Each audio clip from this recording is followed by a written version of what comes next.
The offer letter felt like it was printed on spun gold. Senior Creative Strategist, Rancher Travel Magazine. The words shimmered under the weak afternoon sun filtering through my tiny apartment window. This wasn't just a job, it was the job. For years, I'd devoured every glossy page of Rancher, dreaming of crafting the narratives that inspired millions to explore the world. I'd meticulously tailored my resume and portfolio, pouring every ounce of my creative energy into it, and they'd said yes. The first few weeks were a whirlwind of pure, unadulterated joy. My colleagues were bright and passionate. The office buzzed with a creative energy I'd only ever fantasized about, and the projects were everything I'd hoped for and more. Brainstorming sessions felt like exhilarating adventures in themselves, and seeing my ideas take shape, morph into stunning campaigns, was a high unlike any other. I felt seen, validated, like I'd finally found my tribe, my purpose.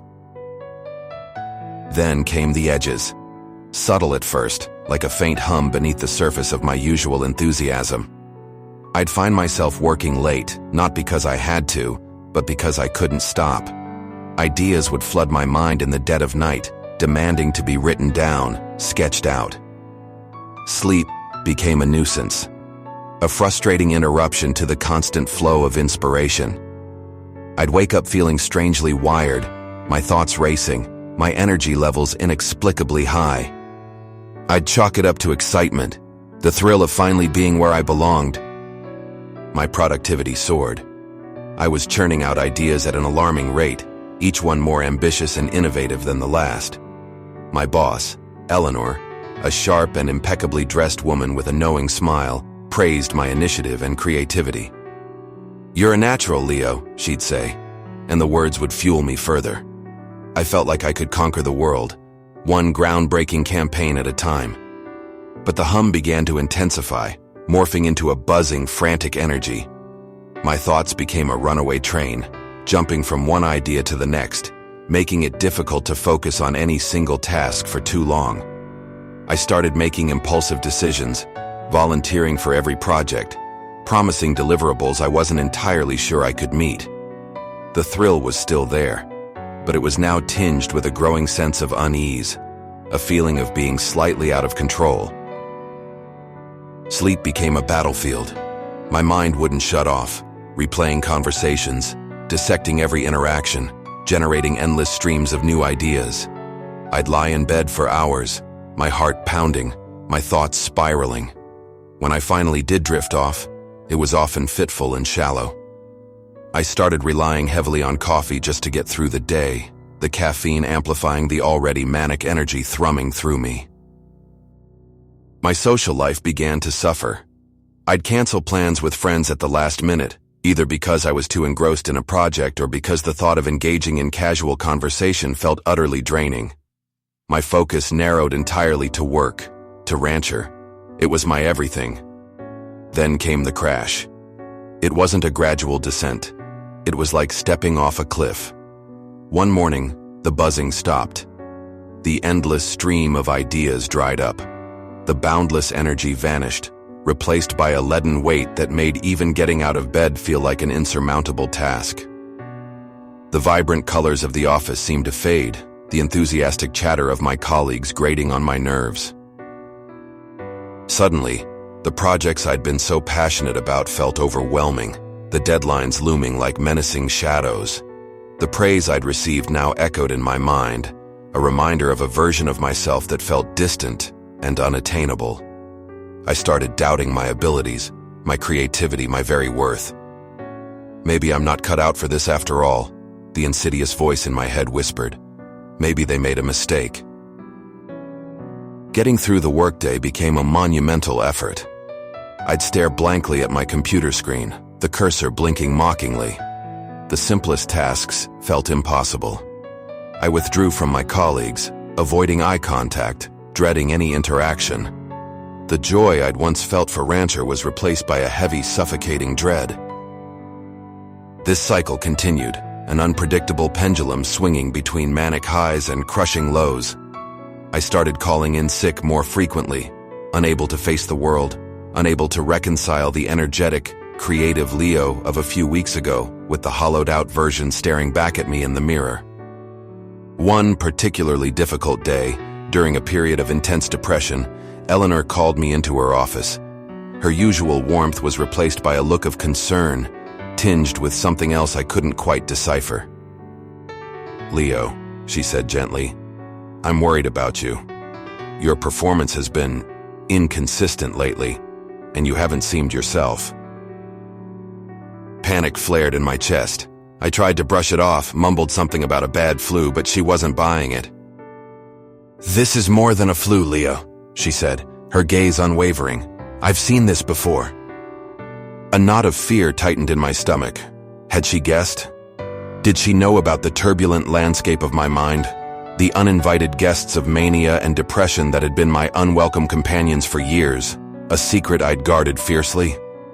She leaned forward, her voice softening. "Rancher cares about its employees, Leo. We have resources available if you're struggling with anything." The offer of help felt like a lifeline, but also a terrifying exposure. I mumbled a thank you, promising to take care of myself, and practically fled her office. The shame was overwhelming. I didn't want them to know. I didn't want them to see me as broken, as unstable. I'd fought so hard to get here, and the thought of jeopardizing everything because of something I couldn't fully control was devastating. The pressure to maintain the facade of a healthy, high-performing employee became unbearable. During my manic phases, I'd overpromise and underdeliver when the inevitable crash came. During my depressive episodes, even the simplest tasks felt Herculean. The constant effort to mask my fluctuating moods was exhausting, a performance I had to put on every single day. Then came the project that changed everything. Rancher was launching a major campaign focused on sustainable and ethical travel. It was a cause I genuinely believed in, and during one of my manic upswings, I'd pitched a bold, innovative idea, partnering with local communities in developing countries to create authentic, immersive travel experiences that directly benefited them. Eleanor loved it. She called it visionary and put me in charge of the entire project. The initial excitement was intoxicating. I worked tirelessly, fueled by manic energy, developing the concept, forging partnerships, creating stunning visuals and compelling narratives. I felt like I was finally making a real difference, using my creativity for good. But as the deadline for the campaign launch approached, I plunged into a deep depression. The vibrant project that had once filled me with so much purpose now felt like an insurmountable burden. I couldn't bring myself to answer emails, attend meetings, or even think about the intricate details that needed my attention. The weight of responsibility felt crushing. Seeing my struggle, one of my colleagues, Sarah, a kind and supportive woman who had become a friend, gently stepped in to help. She organized meetings, followed up on emails, and kept the project moving forward. I was grateful for her support, but also consumed by guilt. I was failing. I was letting everyone down. It was during one of my restless, sleepless nights that a desperate idea took root. In my manic haze, I had discovered that a competitor travel magazine had been working on a strikingly similar sustainable tourism initiative. The details weren't public yet, but I'd stumbled upon some internal documents during a late-night research session, a careless oversight on their part. Now in the depths of my depression, a dark thought began to fester. What if I borrowed some of their key ideas, not plagiarized exactly, but strategically incorporated some of their innovative approaches into our campaign?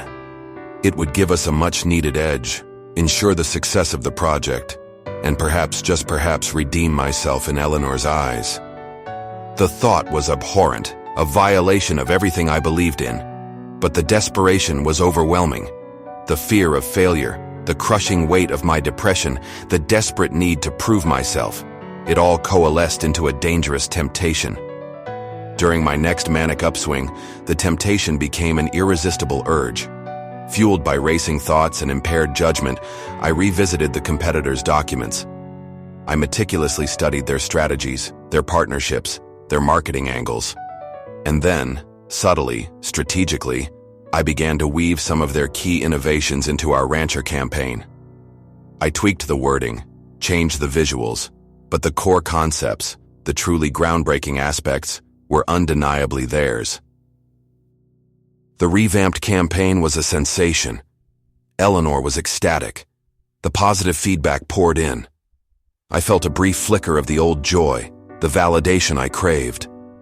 But it was quickly overshadowed by a gnawing guilt, a cold knot of anxiety in my stomach. I knew what I had done. I had crossed a line. The success of the campaign, built on a foundation of deception, only amplified my internal conflict. During my manic phases, I'd rationalize my actions, convinced that I'd done what was necessary for the greater good, for the success of Rancher. During my depressive episodes, the guilt would return with a vengeance, threatening to drown me in shame. The moral dilemma became a constant companion, a heavy burden I carried in secret. I confided in no one, terrified of the consequences if my actions were ever discovered.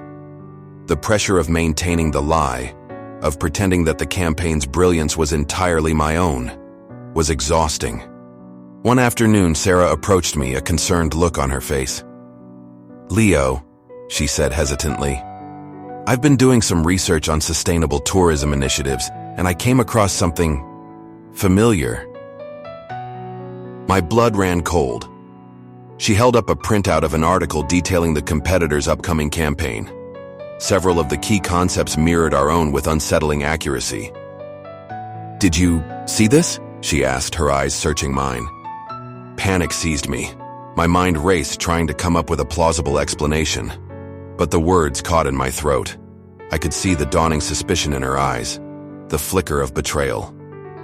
"Leo!" she pressed, her voice barely above a whisper. The weight of my deception finally became too much to bear.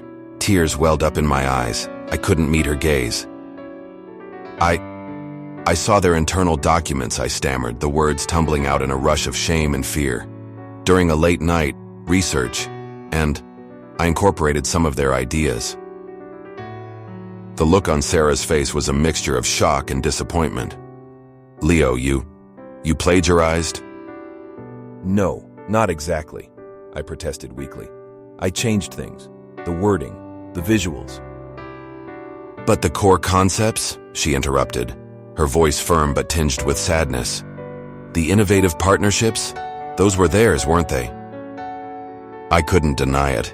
The truth hung heavy in the air between us. "Why, Leo?" she asked, her voice laced with genuine confusion. "You're so talented, you didn't need to do this." The question hit me like a punch to the gut. Why had I done it? Was it the manic drive for success? The desperate need to escape the crushing weight of depression? The fear of failure? It was all of those things, a toxic cocktail fueled by the instability of my mind. I don't know," I whispered, the shame burning in my chest. I wasn't thinking clearly. I was desperate. Sarah sighed, a deep, weary sound. "Leo, this isn't just about Rancher. This is about your integrity." I knew she was right. In my desperate attempt to hold on to my dream job, I had compromised my own values, crossed an ethical line. The success I had achieved now felt hollow, tainted by the knowledge of my deception. The conversation with Sarah was the beginning of the unraveling. She urged me to come clean to Eleanor, to take responsibility for my actions. The thought terrified me, but the weight of the secret was crushing me. The next day, I walked into Eleanor's office, my hands trembling. I confessed everything, the words tumbling out in a torrent of guilt and remorse. I explained my struggles with bipolar disorder, the manic episode that had fueled my impulsive decision, the crushing depression that had made the pressure unbearable. Eleanor listened in silence, her expression unreadable. When I finally finished, the silence stretched, heavy and uncertain. "Leo," she said finally, her voice calm but serious, "what you did was wrong. There's no excuse for intellectual property theft, regardless of the circumstances." My heart sank. I had expected anger, perhaps even immediate termination, but her measured response was somehow even more unsettling. "However," she continued, her gaze softening slightly, "I also know that you've been a valuable member of this team. Your initial ideas for this campaign were brilliant, and your passion for Rancher is evident." She paused, considering her words carefully. "We have a strong ethical code here at Rancher. What you did goes against everything we stand for. But I also believe in second chances, especially when someone takes responsibility for their actions and is willing to seek help." She offered me a choice. I could either resign or I could face disciplinary action, which would include a formal reprimand and a probationary period. She also strongly encouraged me to seek professional help for my mental health, offering access to the company's resources. The decision was agonizing. Resigning would be an admission of defeat, a confirmation of my deepest fears that I wasn't good enough, that my mental illness would always sabotage my dreams. But staying meant facing the consequences of my actions, working to regain the trust of my colleagues, and confronting the underlying issues that had led me down this path. I chose to stay. I knew it wouldn't be easy. I would have to work twice as hard to prove myself, to demonstrate that I could be both creative and ethical. I started therapy, finally confronting the bipolar disorder that had shaped so much of my life, the highs and the lows, the triumphs and the failures. The road ahead was uncertain, filled with challenges and the constant need for self-awareness and management. But as I sat at my desk, the familiar glow of my computer screen no longer a symbol of overwhelming pressure, but a canvas for future, honest creativity. I felt a flicker of hope. The dream job had become a nightmare, but perhaps, just perhaps, I could still salvage the dream, one ethical, authentically creative step at a time. The journey wouldn't be easy, but for the first time in a long time I felt a sense of resolve, a commitment to not just chasing the dream, but to doing so with integrity and a newfound understanding of myself.